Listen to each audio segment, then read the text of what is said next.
오늘 저기 발표하는 자료는 예, 제가 사실은 이제 이 책이 나오기 일주일 전에 음, 이 원제가 이제 카페레티 시큐리티거든요. 예, 예. 그 책을 번역을 다 해가지고 꽤 음, 시간이 걸려서 번역을 해서 다른 곳에서 사실 발제를 아, 준비를 다 해서 발제를 했었어요. 어, 그래서 음, 그때 이제 썼던 그 강의 저기 발표 자료입니다. 그리고 또 아, 저희 북독방과 별도로 만들었어요. 그래서 이 자료는 제가 음, 바로 공유를 안 시켜드릴 거고 아, 북독방으로 만든 자료는 별도로. PDF로 업로드 시킬 겁니다. 그래서 그거 예, 미리 말씀드리고 시작하겠습니다. 알겠습니다. 자, 그래서 크게 보면은 파트 1 마인드셋, 파트 2 패턴 익히기, 파트 3 전략 실행하기, 파트 4 더 나가기입니다. 앞에서 최 교수님 잠깐 말씀해 주셨는데요. 저는 저 같은 경우 이제 이 러셀 브랜슨의 어, 네 가지 시리즈가 있습니다. 첫 음, 번째가 이제 마케팅 설계자, 국내에서 마케팅 설계자로 했지만 원제는 닷컴 시큐리티였고요. 두 번째 이제 브랜드 설계자지만 원제는 엑스퍼트 시큐리티라는 것이었고요. 세 번째 이제 트래픽 설계자는 트래픽 시큐리티였고 이번 네 번째가 이제 카피라이팅 시큐리티인데 이거를 이제 번역을 스토리 설계자로 번역이 됐습니다. 그래서 네 개 책을 다 사실 이제 번역을 다 했었고 좀 심화적으로 뭐 강의도 하고 또 그다음에 여러 가지 발표도 하고 실무에 활용도 하고 있는 그런 단계인데 러셀 브런슨도 이제 이 책을 소개하면서 첫 번째 했던 게 뭐냐면은 사실 자신이 돈을 벌 수 있었던 거는 앞에 마케팅 설계자, 뭐 브랜드 설계자 같은 이런 어떤 퍼널 설계가 아니라 바로 이 카피라이팅을 익힘으로 해서 카피라이팅을 터득함으로 해서 사실 자기가 돈을 벌 수 있었다라고 이야기를 하거든요. 그만큼 이제 마지막에 고객을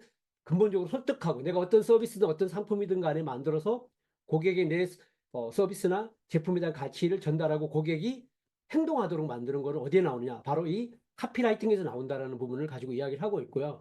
저도 사실 이 책을 이제 어, 번역까지 했었고 또 뭐 국내 책도 사실 읽어보고 다시 이제 요약하는 과정을 거치면서도 느낀 거는 이 책을 좀 더 일찍 만났으면 하는 그런 생각이 들 정도로 책이 제가 뭐 저희도 이미 카피라이팅 관련된 책을 많이 다뤘지만 특히 이제 퍼널 설계하고 고객들한테 직접 뭔가 가치를 제안하고 고객이 행동하게 만드는데 초점이 만들어진 그런 카피라이팅 쪽에서는 가장 저는 한 원론에 해당되는 그리고 가장 교과서적이면서도 가장 또 실무적인 적용이 가능한 그런 게 아닐까 생각을 했습니다. 그래서 이 책을 사실 제가 이제 발제하고 난 다음에 핵심 부분에 대한 스크립트를 뽑아가지고 바로 실무에 적용할 수 있도록 그렇게 요약까지 정리를 해놨거든요. 그래서 바로 그렇게 여기 있는 내용들을 뽑아서 내가 실무를 할 때 바로 적용할 수 있을 정도로 그런 내용들이 쉽고 다양하게 나와 있기 때문에 여러분들에게도 도움이 될 거라고 생각합니다.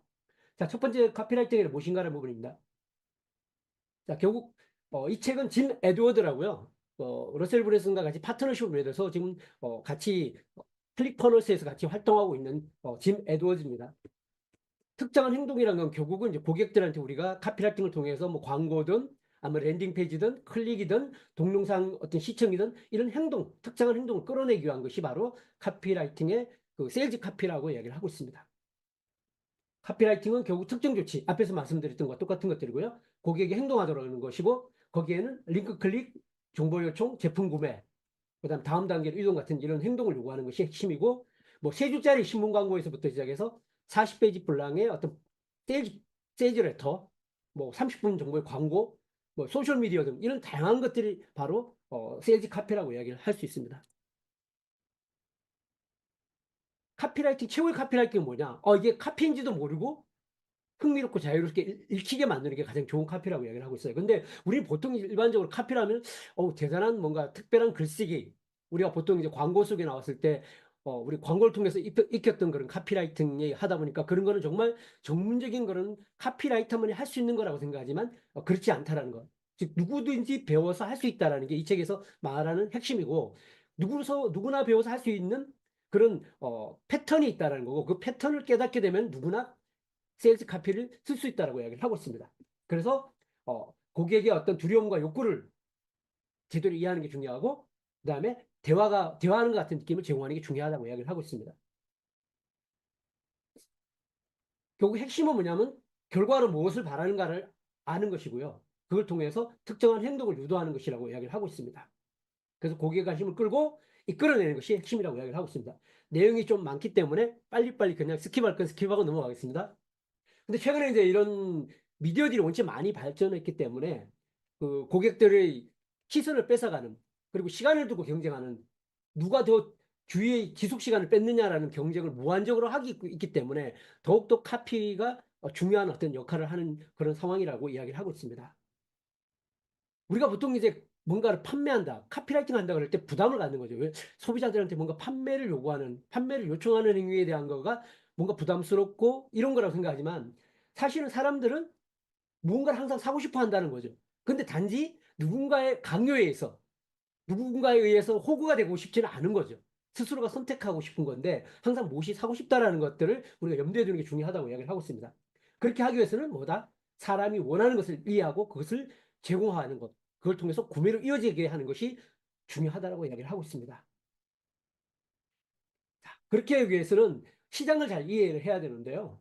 어, 우리가 지금까지 시장이라고 이야기할 때 뭐 인구 통계학적 관점에서 시장을 많이 바라봤는데, 뒤에 가면 좀 더 자세하게 시장에 대한 세부적인 시장을 분석하고 파악하는 부분은 뒤에 나오기 때문에 여기서 간단히 넘어가겠습니다. 그래서 그런 시장 세분화를 통해서 사람들의 희망, 꿈, 두려움을 이해하는 것이 중요하다고 이야기를 하고 있습니다. 자, 카피라이팅은 결국은 핵심은 뭐다? 성과가 없으면 생존할 수 없다는 겁니다.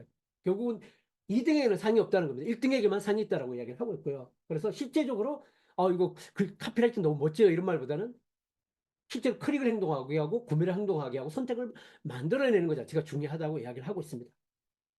자, 두 번째, 삶을 바꾸는 세일즈 카피입니다.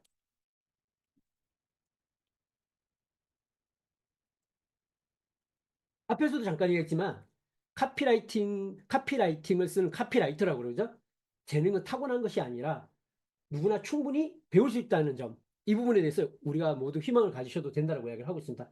이 장은 짐 에드워즈가 카피라이팅을 배웠던 경험의 과정들을 전하고 있습니다. 그래서 가볍게 넘어가도 될 것 같습니다. 짐 에드워즈가 처음으로 카피를 쓰게 된 것은 대학교 서클 활동을 하면서 그 서클의 행사를 하는데 카피를 쓰는 걸로 출발이 됐고요.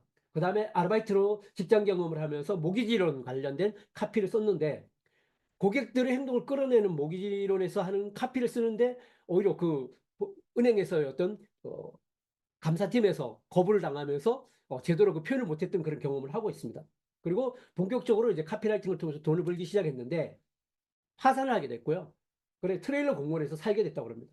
그런 과정에서 제대로 카피라이팅을 공부하기 위해서 클로드 C 호킨스의 어떤 이런 과학적 광고, 뭐 불멸의 광고 수업 같은 이런 고전을 읽으면서 카피라이팅을 집중적으로 공부를 했다고 합니다. 자, 그를 통해서 2000년대에는 97달러짜리 CD롬을 판매하게 하는 그런 어떤 세일즈 레터를 썼는데 10만 달러의 수익을 안겨줬다고 합니다. 그리고 2001년 6월 달에는 또 그 회사에서 해고가 됐는데, 그래서 독립적인 카피라이팅 회사를 직접 하게 됐고요. 4개월 만에 과거 4년보다 더 많은 돈을 벌게 됐고 18개월 만에 새 집을 마련할 정도의 그런 성과를 거뒀다라고 이야기를 하고 있습니다. 결국 이런 카피를 쓰는 힘, 이 덕분에 자신의 삶이 바뀌뿐만 아니라 바로 카피라이팅은 자신의 꿈을 이룰 수 있다는 그런 희망을 이야기를 하고 있습니다. 파트 3, 강력한 구매를 이유 10가지. 사람들이 구매를 할 때는 반드시 특정한 이유가 있다는 겁니다. 그러면 이 특정한 이유를, 고객들이 구매하는 특정한 이유를 아는 것이 바로 성공적인 카피라이팅의 핵심적 요소라고 이야기를 합니다. 그 10가지 요소는 되게 중요한 포인트 같아요.